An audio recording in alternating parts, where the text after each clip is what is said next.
To welcome in everybody to another edition of Major Push Wrestling, where we give wrestling the major push that it deserves. My name is Gino, and I am your host, and I am joined by the always faithful C-Rod. C-Rod, how you doing? Doing well, brother. Glad to be back here to keep bashing TKO. Yes, absolutely. We don't like to hate things. We are here to just kind of talk about the current state of WWE and maybe trends that we're noticing and things like that. We would love to come on here and, sing the praises of what they're doing correctly.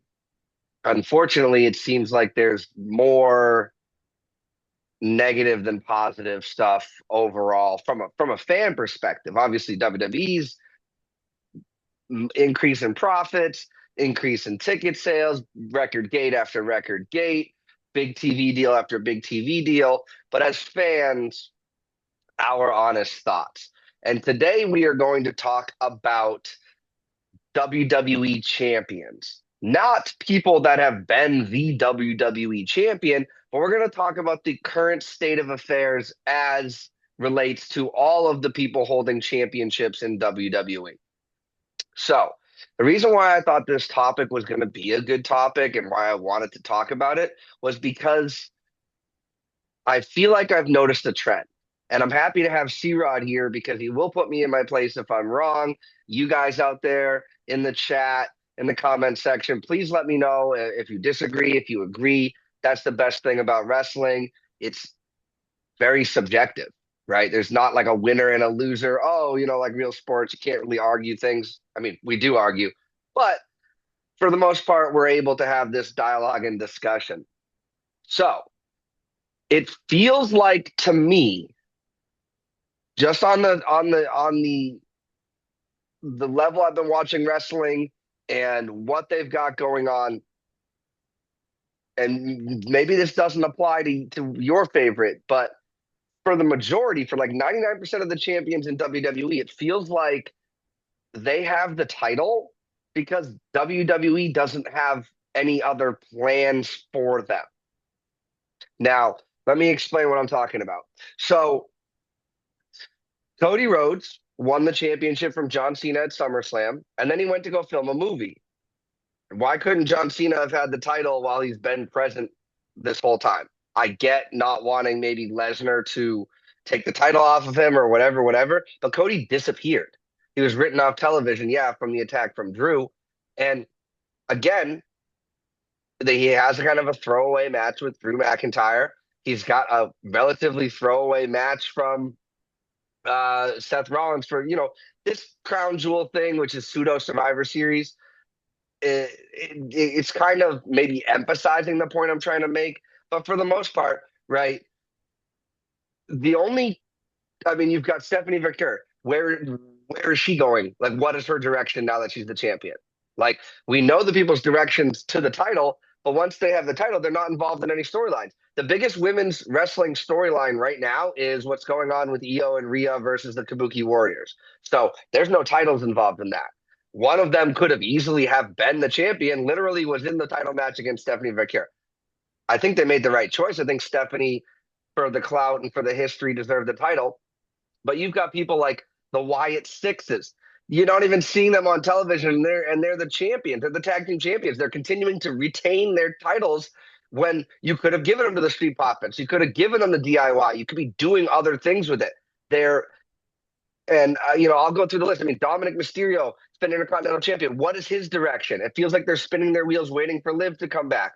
Like you've got Tiffany Stratton. Name me one match that she's had other than the most recent defense where Jade got hurt. Like, even speaks to Cody's previous title run with the championship the first time he won it. It was kind of throwaway feud after throwaway feud after throwaway feud. Like, they don't really have plans for these people once they reach the top of whatever division they're trying to get. Now, Seth definitely has a direction, right? Becky has had a direction up until this point. It seems like all things are pointing to AJ Lee, but now AJ Lee's not on television. So nobody's really talking about trying to go after the Intercontinental Championship. So for women's mid card, it's the Bailey and Lyra stuff. So all of these champions that we have aren't involved in like WWE specific storylines. I don't understand. The Judgment Day is the champions for the tag teams as well, and they're only appearing in backstage segments. I get it. It's Finn Balor. Like, that's the only way to really get them on TV is to have them appear in backstage segments. But it's starting to become glaringly obvious that, and Sami Zayn, okay, Sami Zayn, he's at least on television defending his title, but he doesn't have a storyline. He's just doing an open challenge, which I get he took the mantle from John Cena and whatever, but there's no storyline direction. There's no challengers being built up. It's just having good matches, trying to, put more fresh faces in front of the audience. And like, I get that, but that's not a story. Like, it feels like our main characters are NPCs in what we're watching. I just feel like it's become glaringly obvious now. Now I get it. With Survivor Series and with Crown Jewel, you kind of throw storylines aside. You have friends become enemies, enemies become friends, even if it goes against if there was a storyline, it goes against that to have them fight each other. Okay, whatever. But you guys can't tell me, maybe C-Rod can, but I'd love to hear anybody try and tell me that Cody Rhodes had a direction when he was champion other than being the champion. I'd love to hear somebody tell me the direction that either of the tag team titles are going in. You've even got Alexa and Charlotte as the women's tag team champions. Like, again, the tag teams, the women's tag teams that are actually mattering right now aren't champions. And they're not tag teams to get to the title. They're tag teams because they have feuds with each other. It doesn't make any sense. And it feels like WWE's just like, well, their story is being the champion. We're going to put the title on these people so they have something to do and some meaning behind them while we tell the stories with the toys from our toy box we want to play with. And it's like becoming kind of annoying. Like, growing up and into the Attitude Era and Ruthless Aggression era, PG era, reality era, modern era, Netflix era, whatever. Before all that, like, if somebody was the champion, they were in the main storylines. Like even with Daniel Bryan, like, he was being in the Authority. Like, the top level storylines have titles involved. And like, it doesn't have to be that way, but you're giving people these championships and you have nothing planned for them afterwards. Naomi got the championship and had to vacate it, and nothing went with it afterwards. But Gino, she got pregnant, blah, blah. That doesn't matter. What were they going to do? Were they going to have her lose to Stephanie in her second title defense? No. And where was she going after that? No. Her title reign was relevant because she made it relevant because she was doing good work as a heel. All of these championships. Let me see if I can find another one here. I mean, like, I think we addressed every single championship. And then don't even get me started on the Women's United States Championship, which I completely forgot existed because Julia is holding it.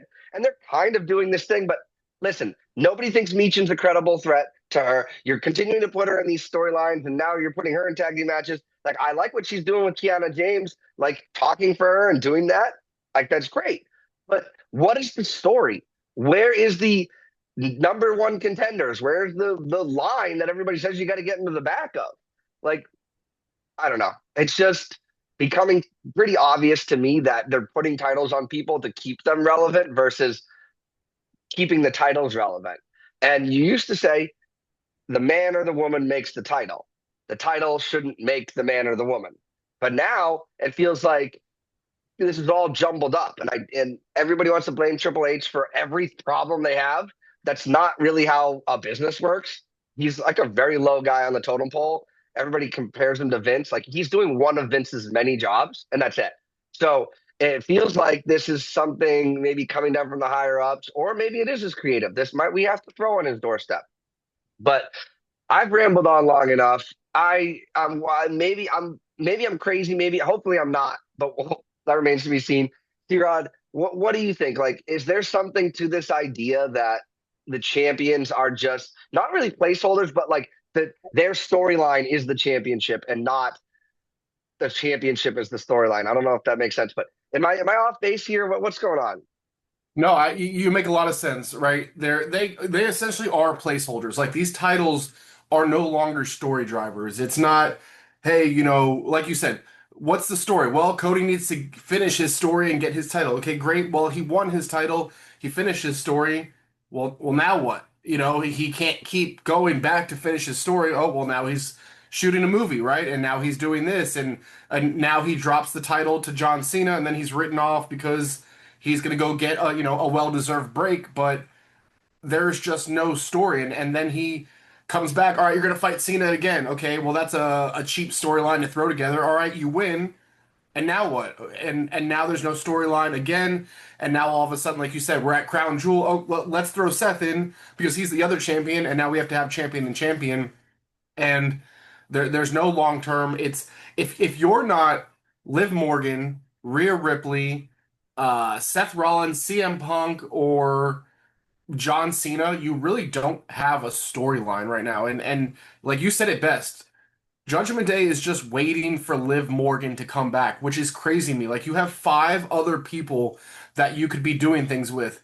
You have the tag team champs, you have the Intercontinental champ, you have the previous women's tag team champions, right? They threw the belts on Raquel and Roxanne, who you could have put in a storyline. That whole Roxanne kind of taking over Liv's position, that storyline died. Finn turning on Dominic, that storyline died. Finn coming back to his demon personality, that storyline's dead too. And you have these people like Rhea who don't need a belt who are getting thrown into storylines. But when you look at Io and Rhea, it's the same thing. And before Io and Rhea, it was Rhea and Liv for a year. So you turn right back around and you're like, okay, it's Becky and Bailey and Lyra all in one. And Becky had all this build up. She gets the belt, and now she's Seth's sidekick. She's not really being taken seriously as the champion anymore. It all gets very convoluted, and it goes back to you look at Tiffany Stratton's run. She's over a year as champion, and I think a majority of her matches have either been against Nia or Jade, and that's it. And then before Naomi, it was Naomi. Before Bianca got injured, it was Naomi, Bianca, and Jade, and they just bundle these packages together and they keep rehashing the same story over and over again. And I like think about back in the day, the mid card titles, right? Bret Hart, Shawn Michaels, The Rock, like they had these the Intercontinental Champion, and it made stars of them being the Intercontinental Champion. Now I just feel like Intercontinental US, whatever it is, it's just a placeholder. Hey, Sammy, you're a top star of ours. Here's a belt. Go out and copy John Cena and do a challenge. But like you said, no real storyline because Kevin Owens got injured and Randy Orton's gone, and your storyline kind of just went by the wayside. The women's division is stuck in neutral. They have all of this talent. The tag team divisions are even in worse shape. I mean, outside of Los Americanos, who are they? What are they? And then New Day crying over losing the belt still. There's no meaningful storyline in the tag team division. Alexa and Charlotte are social media presences now. They have these two stars who have the belt, a great quirky relationship, and it's hey, backstage segments and Instagram posts. That's what you get. That's what you've been delegated to. You no longer get to wrestle. I mean I could go on, and I think you know the problem here, Gino, is the show times getting cut short. Like that hurts the storylines by cutting the show times back, by getting rid of all of these other avenues that they could create a rivalry, create a long-term story. They're sacrificing to just kind of put wrestling matches out there. And my question to you is like, what's wrestling without a storyline? One of my favorite, probably my favorite YouTuber and podcaster is in the movie and television space, and he says action without narrative purpose is just visual noise. And I've argued that that's what AEW has been struggling with for a while. Yeah, they might put on great matches, but if you don't give me a reason to really care, like then it's just boom, boom, boom, like boom, boom, boom, boom, boom, boom, Michael Bay explosion, whatever. There's no story behind it. whatever. And not that I don't like Michael Bay explosions, but like that's a big criticism of his. Like Yeah. you can have two people talking in a room and be on the edge of your seat, and that's what storyline. And at the end of the day, these are television shows. Like this isn't like a real sport where you have the story is told in real time because it just kind of develops because of what's going on in the game. This is like you have the opportunity to do this stuff. And if you're just trying to put on good matches, great. Good matches are fantastic, especially for the live crowd.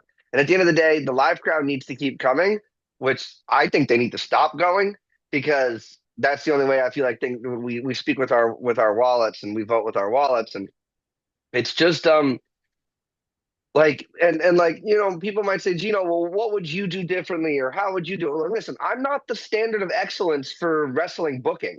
I'm not. So what I would do is I would make the championships worth fighting for. Like, There's too many. The problem is there's too many championships. If they're cutting everything back and giving limited screen time, they have so many world-class stars, not just in the men's division. Think about it, in the women's division too. And there's too many people not and there's too many championships and not enough screen time. They need to rebuild the tag team division from scratch and unify the belts again, right? Unify some of these belts and don't make everybody a champion if you're not going to put them on TV and give them a storyline. and that's the thing. I get wanting to have that parity and that equality and have, the women's championships and mid-card titles and stuff to fight for. And like, you have two different brands and they really act like SmackDown and Raw, even though the brand split doesn't really matter. They really act like they're two separate entities. Like, and I get WWE wants them to be the top and to be the second. And then they bought TNA to push that to be number three.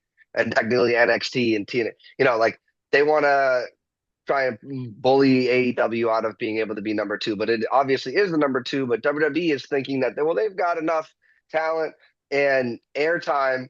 They can do this. And you're not wrong. They do have enough talent. They do have enough airtime, even though they cut SmackDown back to 2 hours, which honestly, as a viewer from home, like Friday night, like I don't really have 3 hours to be watching wrestling television anyway. Like I think the show Put flows SmackDown better. on demand then. Give us an on-demand stream of SmackDown so we can go back and rewatch it.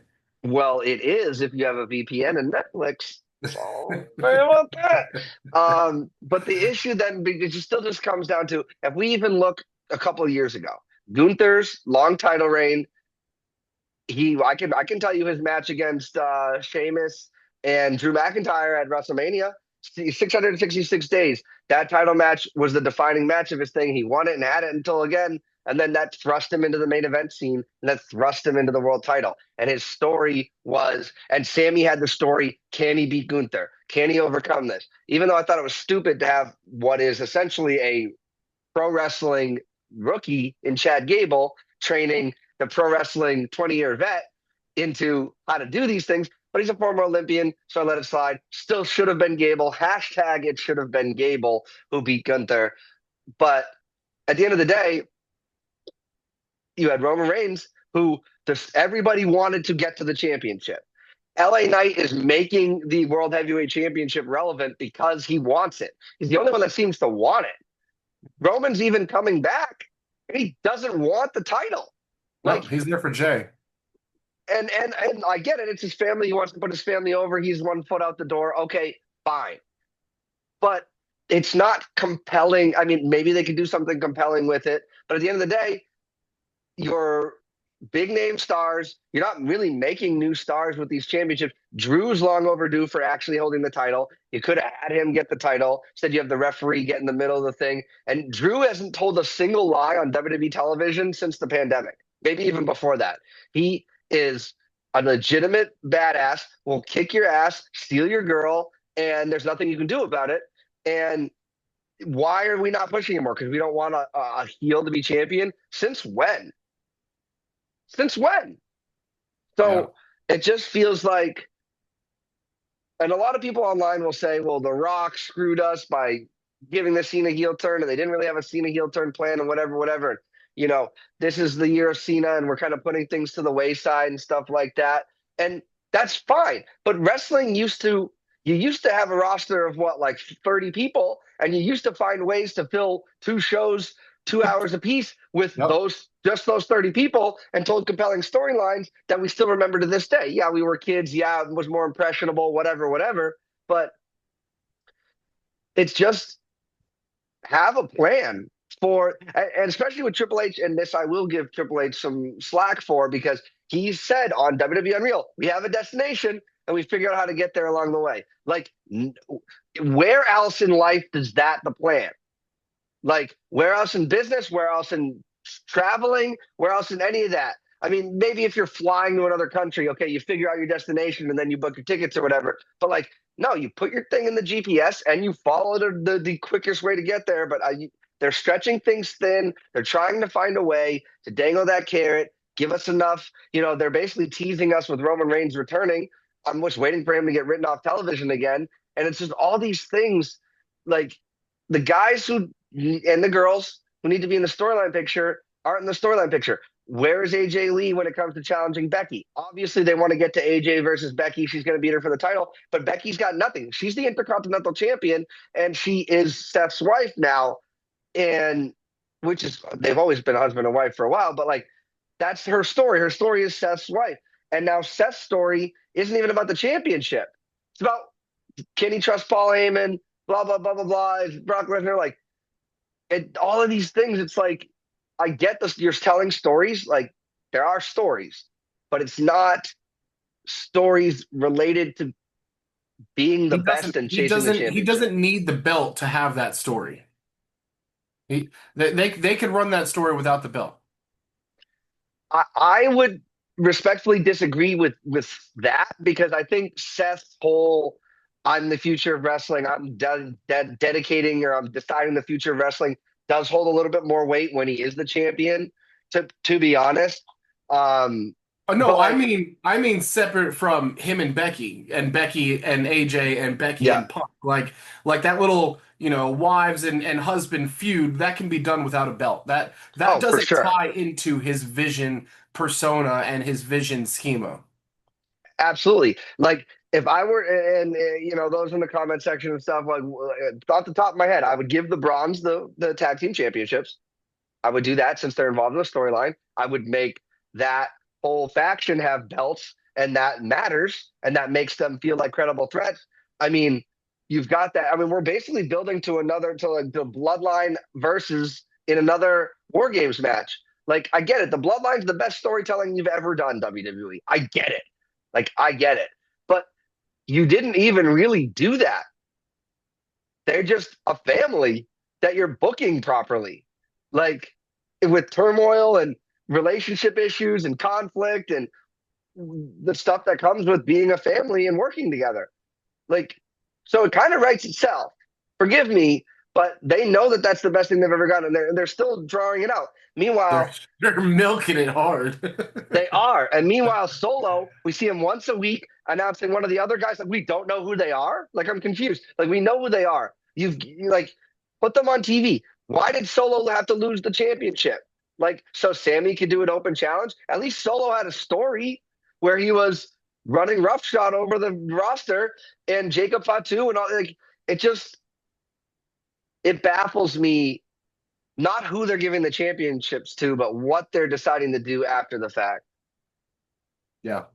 I, So I I just mean, even some of them are filler, right? Think back to Zelina Vega. I still think her winning the title had to do with what is it, Aleister Black, right?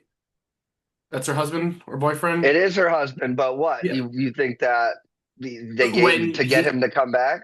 yeah, I truly do because what about her reign mattered? And all of a sudden she just kind of had the belt and then she lost the belt. There was no real story to it. I think she defended it, what, two, maybe three times? Well, you're right about the lack of story that she had, but what was Malachi Black doing in AEW that was so much better than coming over to WWE and being with his wife and actually being on television in front of actual eyeballs. I don't know, but I could see his negotiation to come back to be like, hey, maybe they really wanted him back, and it was, hey, Zelina needs to be champion. But then again, where is his storyline? He just pops up in backstage segments and hasn't really had anything meaningful since he stepped back in the ring. He hasn't. And same thing kind of goes for Rusev, but at least Rusev is putting people over where Malachi Black or Aleister Black, I don't think he's got the negotiation power that we're giving him credit for here, to be I if don't I can be know. completely honest. Right? Like I don't know that this is what he would have signed up for necessarily, but like being on WWE television at all is a blessing. But either way, it just feels like they don't have storylines planned for these guys. So it makes me worried for people that are like some of my favorites that are going to be coming in or coming back, like Y2J, Obafemi, even Brock Lesnar to a certain degree. What is his deal? He just wants to destroy John Cena? Like, no, he should come out and go face and look Seth right in the eyes and be like, "What are you doing with my advocate?" Like, and that might be where it's leading to, but we got to put it all on hold while we do champion versus champion, which there's a place and a time for that. Used to be called Survivor Series, but I guess we'll do it 3 weeks early in Perth. Now, I'm sure the show's going to be fantastic. It's going to be very fun. But at the end of the day, your and there's no rule that says it has to be this way, but your top contenders are known as top contenders, not because of their place on the card, but because of what they're in contention for, and that is the championship. Lyra can never challenge Becky again for the championship. I would rather watch them go back and forth every single premium live event until then. But then I know you had Nikki Bella come in, and she helped give the rub to Becky and all these things. So like I get some of it, but like we need storyline direction. It doesn't have to be super clear. You can watch a story progress and you kind of, oh, where are they going with this? But like I'm wondering where they're going with it, as if they haven't like they don't know where they're going with it, or they do and they're just waiting. So AJ Lee and Becky Lynch, that's the end. CM Punk and Seth Rollins, that's the end. Cody Rhodes and who? Maybe Brock Lesnar, maybe whatever. Who knows? Judgment Day and who? Wyatt Six and who? Julia and me. You're not giving the title to Meechin. You've had her have 4 championship tries. She's not getting the title, so stop making us think that she's going to get the title. It should have stayed on Chelsea Green because she had a story. And you keep the title on somebody who has a story. I get maybe you're thinking, well, we have a story for her, so she's relevant without the title. Her whole pledge your allegiance to me kind of is predicated on the fact that she had the United States Championship, being from Canada. Not that that matters where you're from or what title you can hold, but But it's it's it's a compelling storyline. mhm. You have a Canadian, like don't be afraid to talk about nationality. They used to do it back in the day all the time. Like, you know, she's a Canadian that has won the US championship and she's playing it up as a presidential candidate. It's a great it's better than what's going on now, which is nothing. I agree. Now, don't get me wrong. Kiana James being on my TV screen, I got no issues with that. So I'm fine with that. But like, Yeah. you could have her in the chase for the title and do some stuff. It, Yes. there's Yes. just it just Yes. doesn't make any sense why it honestly the only thing that makes sense is that they feel like, well, their story is strong enough on its own, it doesn't need a title, like with Roman Reigns and Jey Uso, or like with Chelsea Green's thing, or like with I mean that's really it. Like Drew McIntyre, yeah, he's pretty strong without the title, but it just doesn't make any sense. Give the people who you have storylines for the championships to make us care more about the stories. Backstage segments for your champions are feel lazy, especially when we have this much television to tell stories in. Like, I get it. When we got this switch to Netflix and stuff, Triple H said we're not going to sacrifice any of the wrestling and the length of the matches and stuff. Well, forgive me, but if you've ever been to a live event, which I know you have, and they're not premium live events where you know like something big is going to happen or a title change is possible and all these things, you just get stuck like Okay, well, I'm pretty bored, and the fans get bored until the finish. And you know what I mean? Like, there's not that level of engagement unless it's you're in France and AJ Styles or anything with John Cena or anything with Roman Reigns. But sometimes you could get a lot out of 7 minutes. Like nobody's caring. Oh, this guy got beat, but it took him 30 minutes to lose. So it's a no. Getting beat is getting beat. And even though it's wrestling and losing and winning doesn't necessarily matter, it kind of does for perception. Your record doesn't matter. But Roman Reigns is getting his butt absolutely kicked to where he's off TV for multiple weeks at a time every week. He gets the big pop when he returns. Okay, cool. Yeah. So what? So he's an idiot because he should be fighting, he should be going right up to Cody's doorstep and be like, I want my championship back and I'm going to take it from you. But instead he's like, nah, my shoes. Nah, my wise man. But not even really because he's not coming after Seth's title either. He's Can we worried talk about about how Braun dumb and the Brunson. OTC one moniker is? What? Why add the one? Again, that's probably based on like QB1 and whatever stupid stuff, but they get to sell new merch. If you still have Yeah. OTC in the same thing, people aren't going to buy it because they've already got the OTC shirt. So I get that from a business standpoint, but like you said, it's dumb from a fan consumption viewing standpoint because nobody's chanting OTC1. No. Nobody's chanting YTC. Remember, he came back at SummerSlam with YTC, your tribal chief. Yeah, Yeah. people are going to be chanting OTC moving forward, and that's fantastic for Roman Reigns.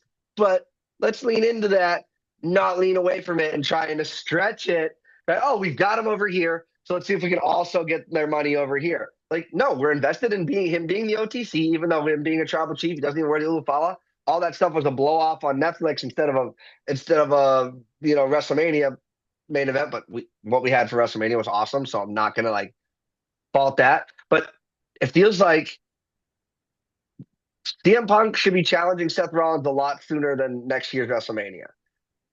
All of these things should be happening sooner because that's what the storyline is dictating, and that's what people are hot for. Like, have him have a match, have him get screwed over. When Cena was the champion, you had a match right away. And then when they lost, they don't interact anymore. And people were mad about that? Sure.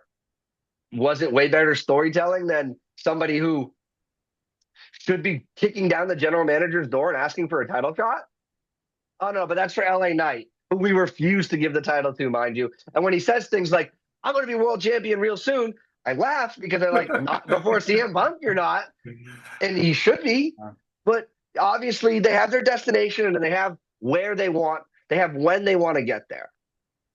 But That's what they you have. keep saying that, right? It's like a book. A lot of the times when they write a book or a movie, they'll come up with an ending, right? Or they'll have an ending in the beginning and they need to fill in that middle, the chapters, and it's the chapters that captivate you, right? If the book is 37 chapters long, like I'm not just gonna read one in 37. What's gonna keep me going is two, three, four, five, six. And that's where WWE, TKO are really faltering right now. It's okay to have a chapter one and a chapter 37 and a vision of where you want to go and how you get there.